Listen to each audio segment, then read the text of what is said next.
Good morning, good afternoon, welcome, hello everybody. Welcome to this session on Flip the QBR. Everybody's favorite topic for account managers, customer success managers. Everybody's favorite topic is always the quarterly business review. It goes by a lot of names. Today we're going to use QBR. You can also call it EBR, strategy session, quarterly review, whatever you want to call it.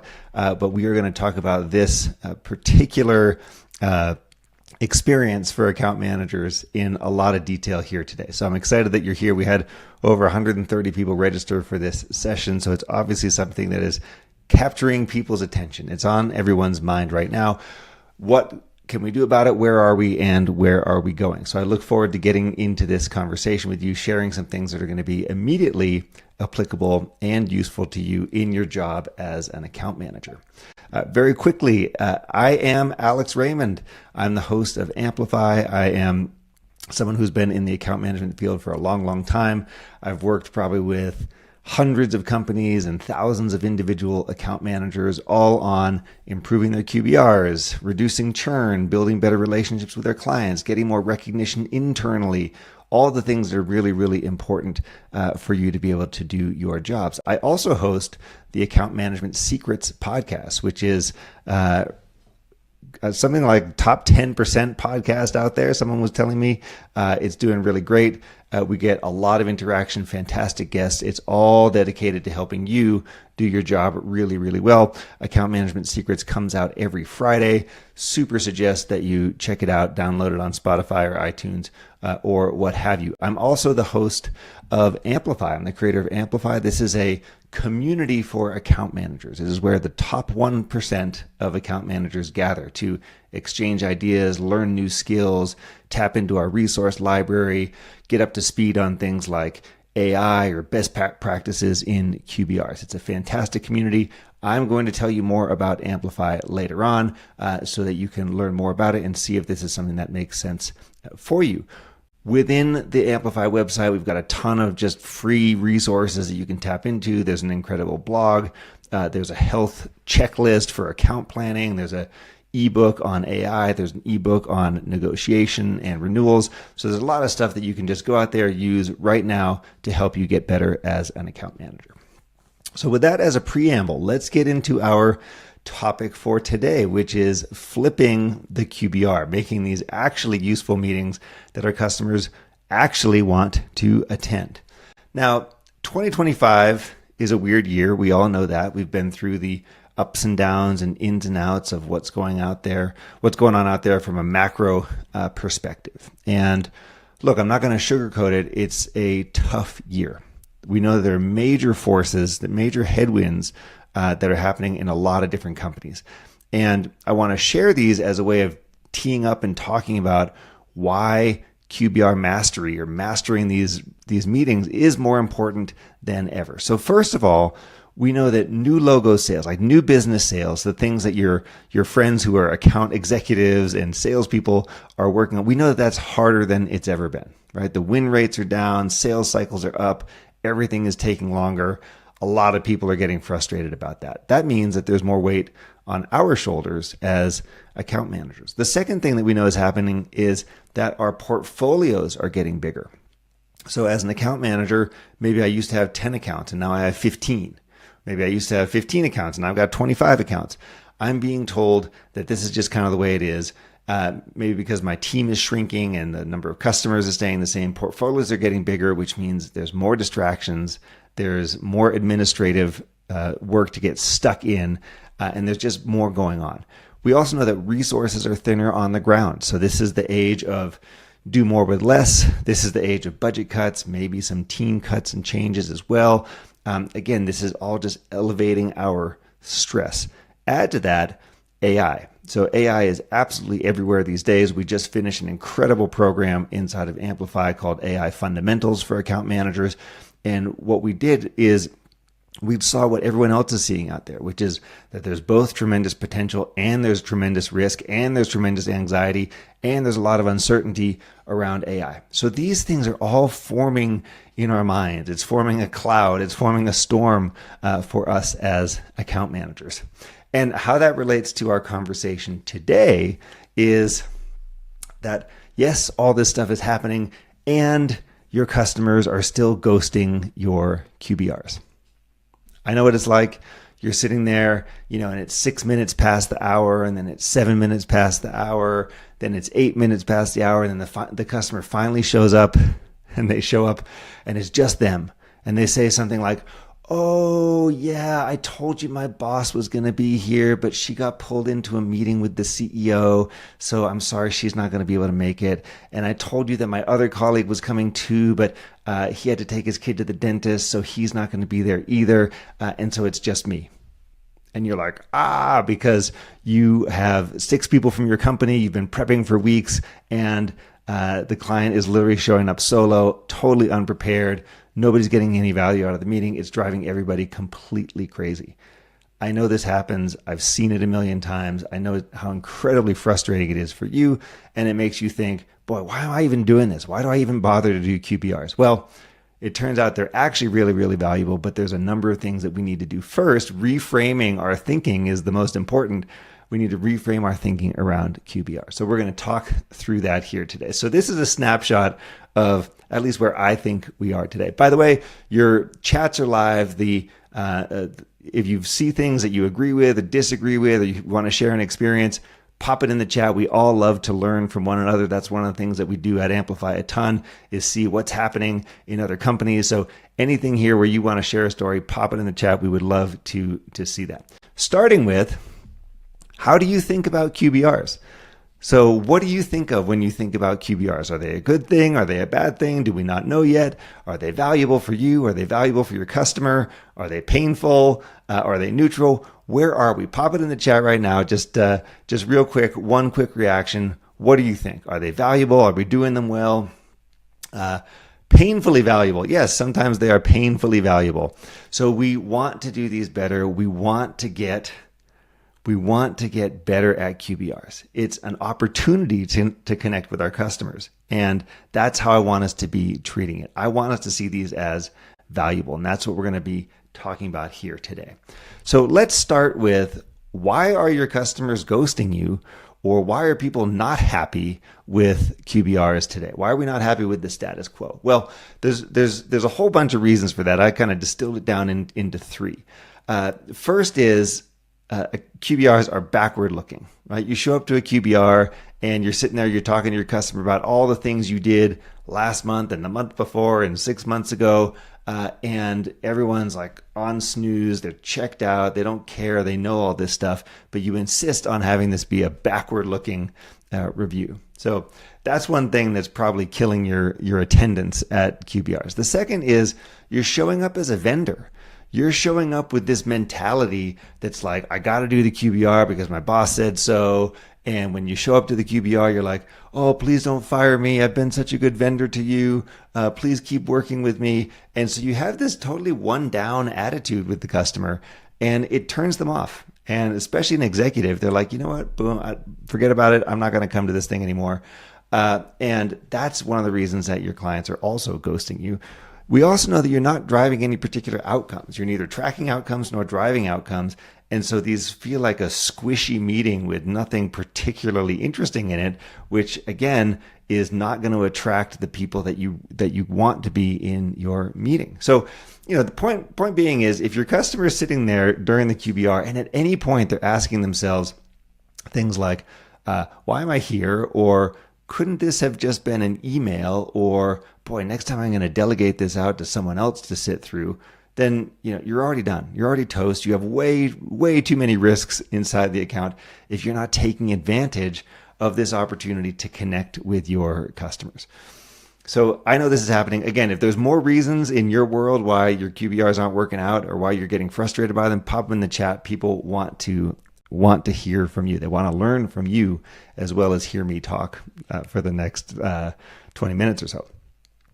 One of the great reframes that I've found really helpful that I want to share with you and that we talk a lot about within AMplify is to actually put on your customers' glasses here and say, what do they want out of a QBR? Like, what's important for them? What are the things that are going to make them feel like, boy, that was a great use of a meeting. That's a great use of my time. I'm excited to go to the next one. I'm going to bring more people next time so we can all participate in the conversation. And I thought about this a lot, and I looked at a lot of QBR decks and talked to leaders about what are you doing with QBRs and stuff like that. And for me, it boiled down to 3 things that I want to share with you. And I think this is a really helpful lens for how we work with our customers and how we make sure that these meetings that we have are actually win-win. They're valuable for both sides of the table. The first one I want to share is insights. Okay, your customer comes to your QBR because they want insights from you. They know you're the expert in your field. You are the person who knows the ins and outs of the industry. You've solved this particular problem. Whatever you do, you've solved this problem many, many times. You have experience to draw on. You can connect dots. You can see patterns, etc. So they want to get insights from you because they're probably sitting here and whatever your product or solution or service does is 5% of their day, or it's 5% of their brain space, but they want to see, like, how do I really understand the bigger picture here? So that's what I mean by insights. And that means that it puts the onus on us to show up with actually meaningful information for the meeting. And I don't mean like a 50-page slide deck. I don't mean dashboards that nobody can understand. I mean a small number of very meaningful, relevant, and actionable insights that the execs from the other side can walk away and be like, great, I get it. I understand what's going on now. So first of all, insights. Second is access. Access. Your customer knows you've got great people inside your company. You have incredible people who work for you, who have solved this problem before, who have worked with fancy brands all over the world, who have built some really cool technology, who have written books in your field, who have done X, Y, Z. They know that you've got great people. So they'll show up to the QBR if they believe that you're going to have interesting people come to that meeting, if you're going to give them access to different brains. If they show up to the meeting and it's the same 1 or 2 people that they always talk to, then guess what? They get frustrated because they're like, hey, I know there's a lot more people inside this company who could be helping me, who could be giving me advice, who could be problem solving or brainstorming, and they're not here. And if you're not bringing the right people, so you're not providing that access, then your customer is going to tune out. Right? And that means they're probably not going to show up next time when you ask for the meeting. Point number 3 is alignment. So I already said your customer is only thinking about the problem that your solution or service provides like a small amount. It's only a small amount of their brain space, but they know it's a huge amount of your brain space. They know that this is what you spend your time doing.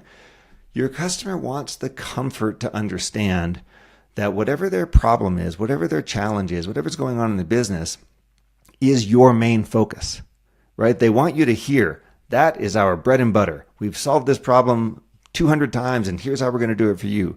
We think about this night and day. All we ever do is try to solve XYZ type of problem. They want to feel that. They want to feel aligned. They want to feel like they can come to you and you are giving them all of your attention. Everything matters. Like this whole thing matters to you. So they're essentially like outsourcing the problem to you. That's what they want from a QBR. So I like this rubric. I like things in 3s: insights, access, alignment. It makes sense to me. It's something that I've heard from both people on the customer side and people on the account management side. If we orient our QBRs to say, what does the customer want? We're going to come up with this list. I think it's valuable. I always would sort of preamble any session, any QBR with, are we delivering these things to the customer? Like, is this what they actually want? And let me explain why this matters. I had Guy Rubin, who is the CEO of a company called Ebsta. I had him on the podcast, Account Management Secrets. And we were talking about this benchmark report that his company puts out. They do all this incredible analysis from CRM data to see win-loss deals and how things are going and how things are progressing. And he shared with me data that's actually not even in the report. This is just stuff that I was able to get out of him on the podcast. And here's why it matters who shows up to your QBRs. Okay, look at the information on this screen. If your last 2 QBRs included people from the C-suite, right? So C-level people at your customer, you are 7 times more likely, and they can track this. You are 7 times more likely to open a cross-sell opportunity with that account. Okay? Meaning if you have senior people come to your meeting, you are 7 times more likely to have great new opportunities present themselves. Okay, cool. Awesome. However, if your last 2 meetings were with junior people and the C-suite is skipping them, they are 4 times more likely to churn. So think about that for a second. If you get senior people to your meeting, number one, not only are you going to run a more effective QBR, but number two, it's a very strong signal that the customer wants to keep working with you. If you're trying to get the C-suite to come to your QBR and they're bailing on you or they're ghosting you, you are way more likely to wind up in hot water and potentially lose the customer. So I saw this data and I was like, boom, my mind was blown about how valuable that is so that we can figure out how to best interact with people, how we can best create an experience during the QBR that the C-suite wants to attend. That is an absolutely critical part to getting this right. So let me ask you, again, open up your chat here. Are you getting C-suite people from the customer to your QBRs? Is this working? Are you getting them? Are you getting senior people, or are you stuck with middle-level managers coming to your QBRs? Pop it in the chat. Everyone wants to see that they're not alone with this particular problem. And so remember, and I'm curious if you can tie this back. Like, can any of you tie this back to, look, we had a C-suite person show up, and then we got, boom, some huge expansion or some renewal or some project we didn't know that was coming. Or, boy, I've had a hard time attracting the CEO. And then guess what? They churned, right? We had a hard time getting the CMO in the meeting, and then they churned. So tell me what you're doing here. Tell me what's working for you. Are they showing up? Do they care? Are they engaged? This is so important for us to be focusing on. By the way, take a screenshot of this slide that's right here. Take a screenshot of this, share it with your team, share it with your boss, share it with your CEO. Do whatever it takes to get your QBRs on track, right? That is what we want to be doing here. Don't fall for the trap that says, oh, well, there was a bunch of junior people, but at least everybody was talking. No, that's not the point. If they can't move the needle, if they're not serious decision makers, if they don't have any juice, it doesn't matter who's in the meeting. Get the right people in the meeting. And look, of course, in some companies, it's not going to be C-suite. It's going to be VP level, SVP level. That's totally fine. The point is it people who control resources and can make stuff happen for you. So let us know in the chat. Thanks so much for everyone who's putting stuff in there. I would love to know, how do you get the C-suite people in there? So a bunch of people are saying they get C-suite people in there. Tell us how. What are you doing right? What are you doing well? Well, I want to propose 3 reframes that are going to help you think about your QBRs differently. This is the flip the QBR part of this webinar. So 3 reframes to help you think differently about quarterly business reviews. And these are going to help so that you can then attract the right people, but then have a really meaningful conversation, really strong interaction with them while you are there together, whether it's in person or on Zoom or Teams. The first one is timing. How are we framing, when we create a frame around this QBR, how are we thinking about it? Are we thinking about this as purely looking in the rear view mirror? Right? We are looking in the rear view mirror that says, here's what happened, here's what we did, here's where we've been together, blah, blah, blah. It's all stuff that happened in the past. Are we doing that? Or are we doing, here's where we're going, and we are acting as a guide, we're acting as a leader, we are pointing out the direction, we're pointing out the goal for the customer, and we're helping them to get there. This is a kind of a simple thing to say, right? Like you might look at the slide and you're like, yeah, Alex, I know. But really, when you show up in your meeting, are you sitting there and being like, oh, we closed all these tickets for you and we did all these things and we released this thing and that thing? Or are you saying, here's where we are today, based on what we know about you, your goals, and your industry, here's 3 things that you need to think about for success in the next couple of years. Let's go through these one by one and make a plan on how we're going to address them. See what I just did there? That's a completely different conversation that you're having. So you're not showing up with a checklist. Here's all the great things that we did for you. You're showing up and you're saying, I know exactly where you are. I know where you're going. I can help you get there, but watch out for these 2 or 3 things that are going to come up and potentially complicate your life. And let's talk about how we're going to deal with those. So in one, you are a leader, you're in the driver's seat. In the other one, you're in the passenger seat and you are simply reciting a list of things that your customer might already be aware of. So if you think about it in the old way literally could just be an email, right? An email with here's all of our accomplishments, here's all the wrinkles, here's the issues that we have, and here's how we solved it, and here's here's how we're all happy right now. Okay, whatever. If I'm a busy executive, do I really care about that meeting? No, I probably don't. If I do it the other way, if I do it the new way and I say, here's what's coming up, based on all of our experience, we believe that you should be focusing on A, B, and C. We believe that the challenges and risks you have are X, Y, and Z. Here's what we're going to do about it. Here's how I'm connecting the dots for you. Here's people on my team who are going to help you do this. I brought in the world expert in such and such to help you with it. Here's where we're going. Boom, right? That is a meeting that your customer's C-suite wants to be attending. So first one is timing. How are we doing? Are we looking backwards or are we looking forwards? Again, tell me in the chat, are you already doing this? Maybe you're already a million miles ahead of me. Maybe you're part of the 5% of account managers worldwide who are already doing this stuff. All right. My challenge to you is spend more time looking at the future.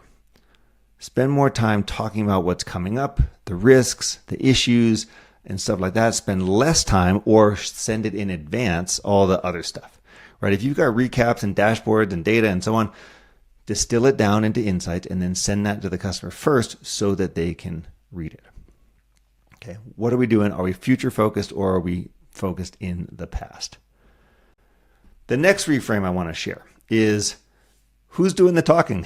How much are we dialoguing versus monologuing with the customer? So I've seen this many, many times. You might be guilty of this, or you've certainly probably seen it with your team member, where we have an hour with the customer, and so we spend 59 minutes and 30 seconds talking. That's all we're doing is we're just showing up and talk.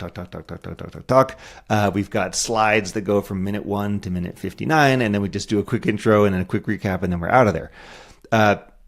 Not particularly effective, right? And that is part of your customers starting to ask themselves, do I really care about this? Do I have to be here? Couldn't you have just sent me an email about this? And partly it's because, we get nervous as account managers. We get nervous about meeting our customer. Maybe it's a senior person with a fancy job title and a lot of experience, so we're nervous around them. And we also feel like, well, I spent all this time preparing and I've got my 50-page slide deck, so I need to run through all of it. Let me just get through this real quick and then we can get into the questions. No, all you're doing there is you're just like fire hosing information at your customer. They're falling asleep. They're not paying attention. They're scrolling on Instagram. They're trying to figure out how they can get out of the next meeting. That's what's happening. Instead, can we create a dialogue? And this is something that I've talked about a decent amount within AMplify. We had a whole program actually on QBRs called QBR Mastery. And one of the things that we talked about there was, instead of thinking that you need presentation skills as an account manager, how about we invest in facilitation skills? What I mean by that is, instead of thinking I've got to take up all the time and be a really good talker and presenter, instead, how can I show up with 1 or 2 or 3 meaningful insights for the customer and then facilitate a discussion about those insights and have some questions at the ready? And I see this a lot. We get so into building our slide deck. We fill up everything with the slides. We don't leave time for distillation of what this actually means. We don't leave time for questions. We miss the opportunity to actually ask the burning question that's been on our mind. And then we walk out of the meeting and we're like, oh, I forgot to ask them about such and such. Or like, oh, I didn't uncover some kind of insight. So when you think about yours, try to figure out, of all the gajillions of slides that you want to put out there, what are the 3 things that actually matter? And instead of lots of slides, can you just have 3 slides with 1 insight per slide, and then talk about the implications and ask great questions of your customer? When you do that, you're aiming for like 50-50, 50% you're talking, 50% they're talking, right? And even better is if they start asking questions of one another during the meeting, right? They're not even asking you anything. They're asking one another. They're talking and connecting dots internally. All you want to do at that point is just sit back and let them talk, right? Watch the magic happen, because that's you facilitating a really great meeting. So are you a presenter or are you a facilitator? Think about that as it relates to your QBRs. On that topic, what are great questions that you love to ask in your QBRs? I have a huge list. We've got incredible resources about this stuff. I've talked to some of the world's top experts on customer discovery, but I would love to hear from you. When you need to get that conversation going with your customer, what are the top questions that you ask them? How are you being measured is a great one. So bad questions are what's keeping you up at night, right? Bad question, because everyone's been taught to ask that question. It's a boring question. How are you being measured is a great question. There's a guy named Bob London. Many of you probably know him, follow him. He's great on LinkedIn. He's also been on Account Management Secrets. He's got a whole list. He's got like 15 incredible questions that you can ask to start getting more information from people. Share other questions about how you help get the customer more engaged. I really like Greg's question here of how you're being measured. There's other things like if I were to drop in on one of your board meetings, what would they be talking about? Like, that's a good one. I like any kind of forward-looking, open-ended, strategic type of question. I think those can work really, really well. And the questions just are going to help you to shake things up, get more insights, see where the customer's at, and run a more meaningful meeting. So think about the questions that you can prepare in advance, that you can ask or other team members of yours can ask, so that you are ready to roll. Reframe number 3 that I want to share is, are we playing offense or are we playing defense? Or to put this another way, are we playing to win or are we playing not to lose? And the old way of doing things is we're playing defense. So playing defense looks like some of what we talked about earlier, which is, I show up to the meeting and I'm like, here's all the great things I've done for you, customer. Please don't fire me. I've been a good vendor. I'm really struggling on your behalf to make this work. Please don't downsell. Please don't churn. And my entire posture and body language is like I'm one down from the customer. So they're up here and I'm down here, and I'm like a supplicant to them. Oh, please, please, please, and so on.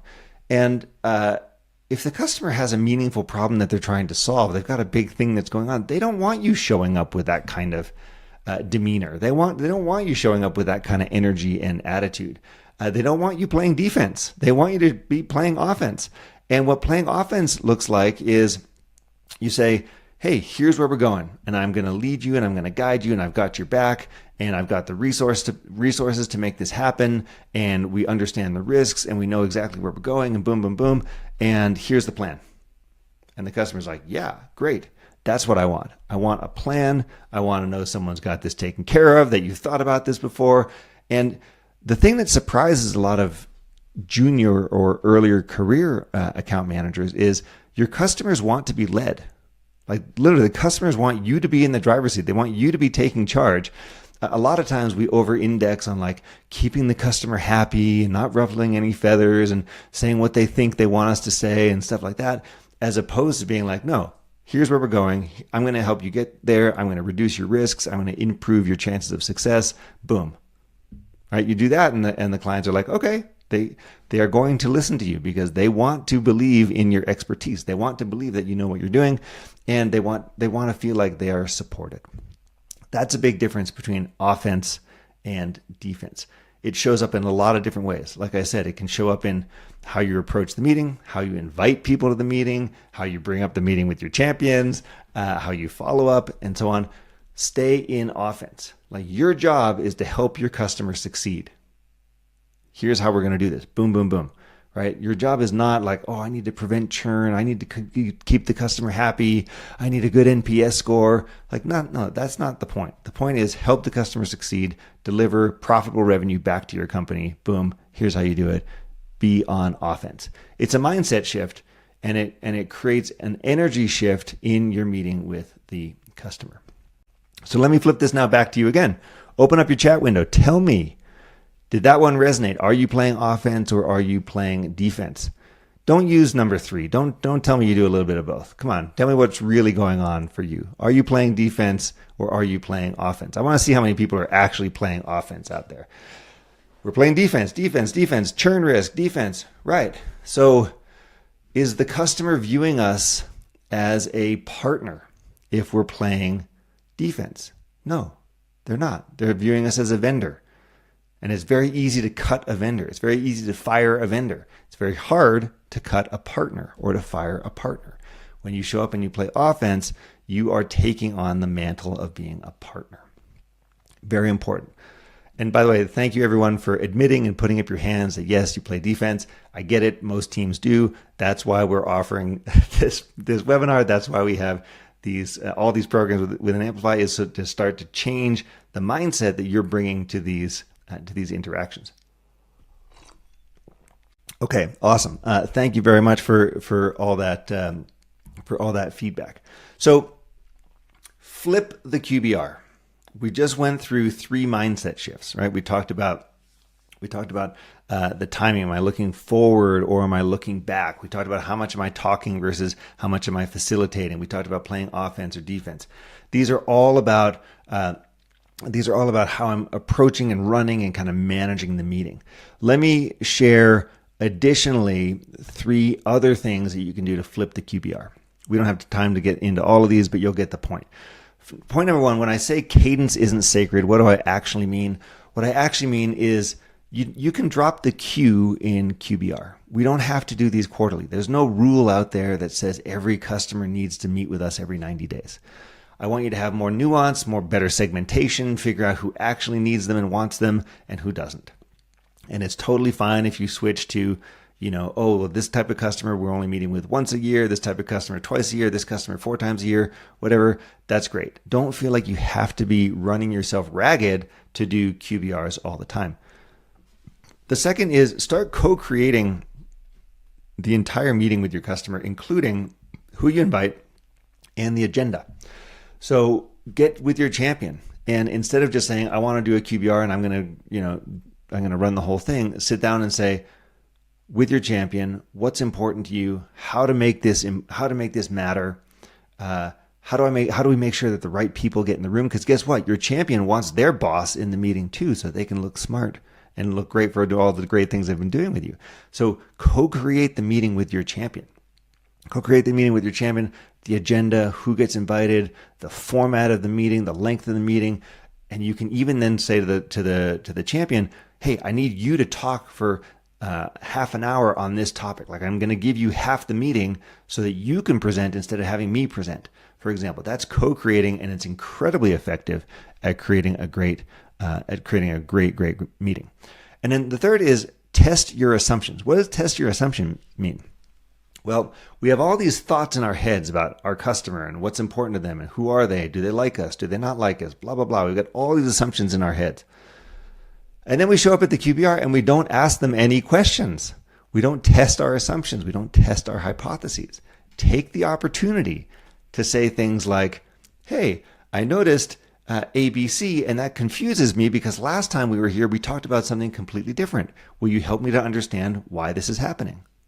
Great. Hey, I noticed that John was really quiet during the meeting. Do you think he's a detractor? Do you think he's not on board with what we're doing? Great. Awesome question. Go test that hypothesis. Like, use this opportunity to actually ask meaningful questions that are going to give you information that you can do something about, right? So these are, again, things that I just want you to be thinking about when it comes to your QBRs. Like, do not walk into these, open your laptop and just blast your customer with 50 slides. That's the last thing I want you to be doing. This is not the idea here at all. Now, within the QBR itself, I'm going to link this into some AMplify programs that I'm going to tell you about here in just a second. And there's 2 parts of a system that we've built within AMplify called A10X that I want to share with you that they're relevant for your QBRs. And those are solve bigger problems and radical curiosity. These are foundational to 10xing or massively increasing the impact that you're having with the customer, the amount of revenue that they're giving you, the results that you're getting, and just also your own job satisfaction and happiness. Solving bigger problems is a great thing to bring to a QBR because it allows you to widen the aperture and start to move upstream and think, hey, how do we do even more here? What's the problem behind the problem? What are the really big picture things that we can hone in on and try to solve for the customer? Solving bigger problems is going to lead to more pots of money. So bigger problems equals bigger opportunities. You also break out of that box that the customer has for you in their mind, right? Where they think that you're just a widget maker and you're like, no, we do all these other things. So solve bigger problems is something I want you to be thinking about. The other one is radical curiosity. Radical curiosity is, like I was just mentioning, take the time to ask those questions that you really want the answers to and see what you're learning. Figure out what are the risks here? What are the opportunities here? What did I just learn? I'm going to link all this back to A10X here in a moment, but treat the QBR like an opportunity to practice all the great things about being an account manager and to master your craft. So this is, I think, really important to link back into some of the other stuff that we are doing. Another way to think about the QBR is like, hey, if you were running a board meeting, if this was your board, how would you then be thinking about this? Like, what would you put on the agenda? And that's something that's a powerful reframe for you to start thinking like a CEO, which is what I want you to do. I want you to start thinking like a CEO. Think like an owner in your customer. Like, think like you're the CEO of a whole portfolio of accounts. You're running these at your board meeting. What do you want to get out of it? All this, as you can see, is trending in the direction of playing offense, like we were just talking about. Like, this is a very proactive posture, as you can see right here. So how would you approach a QBR if the QBR was a board meeting? And finally, I just want to come back and ask yourself every time, before, during, and after a QBR, are we giving the customer what they want? Are we giving them insights? Are we giving them access? Are we giving them alignment? That's really, really important for us to be doing. So I hope this was helpful to help you reframe how you think about QBRs. I want to share some stuff on AMplify in just a moment, but I want to briefly ask you to open up your chat again and tell me what's one thing that you're going to change.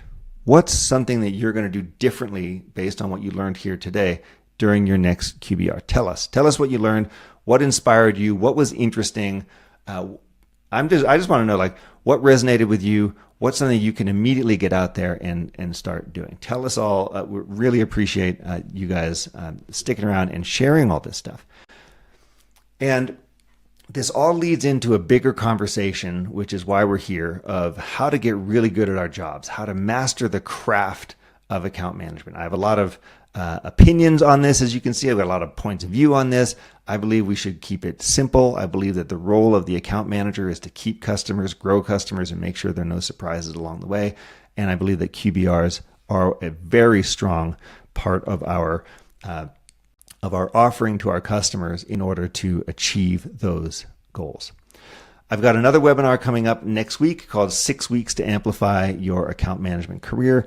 Come join us for that. We've got 3 separate sessions. Find one that's convenient for you. Come join us. Keep the conversation going. And here's the truth. Most account managers are still stuck in QBRs and in other things with totally outdated playbooks, stale methodologies. And we have built the AMplify process, which is training that's designed for modern account managers here in 2025. Our program includes everything from account planning, renewals, QBRs, executive relationships. It's all here, and it's all built to work like now. Right now. This is not stuff from the 1990s or the 2010s. To make everything that we do within AMplify even more powerful, we built a custom GPT that we just released for account managers. This is a place where you can come and treat it like your personal assistant if you want to prep or plan or get ready or just do things faster, do research. I want you to have access to these types of elements. But the real edge, the thing I'm most excited about what we're building with AMplify is the community. And you see the power of community right here in the chat. You've all been sharing what's going on for you. You've been sharing things that you're doing. And I want you to see that you're not in this alone. So with AMplify, you're joining the top 1% of global account managers. These are ambitious people who are committed to their jobs. They're committed to success. And in the community, you get support, feedback, and momentum, the type of stuff that, frankly, no other company is providing for you. You're not getting this from your internal training programs, which is why I'm super psyched to invite you in. The next flagship program that we're running is called A10X. And A10X is a huge change in how we're thinking about our jobs and our roles. And I want us to get out of incremental thinking. So get out of thinking that, oh, this is my path to success. I want you to get into thinking exponentially, like massively multiplying your impact. And I want you to do it in 3 years or less. And I built A10X after studying the top 1% of account managers around the world to figure out what they were doing. And I've spent years and years and years understanding this. And this is what we are now putting together with this program that is available just inside of AMplify. It starts on October 14th. It's going to be a 6-week live program. I want you to come and join me. At the heart of A10X are the 4 arrows: solve bigger problems, radical curiosity, act like an owner, and raise the floor. These are the exact mindsets and behaviors that separate average account managers from the ones who run multi-million dollar portfolios like CEOs. And this is also, by the way, how you stop being replaceable in the age of AI and are actually indispensable to your company. So look, you've got 2 paths here in front of you. You can keep grinding at QBRs and account management the old way. You can stay stuck in the status quo, fighting churn, doing way too much admin work and just hoping that things get better. Or you can join AMplify, plug into the A10X system, and finally run your career and your accounts like the top 1%. So this is the window, this is the door. The program kicks off in about 4 weeks. I would love to see you there. Don't wait. Join us within the community and look forward to seeing you there.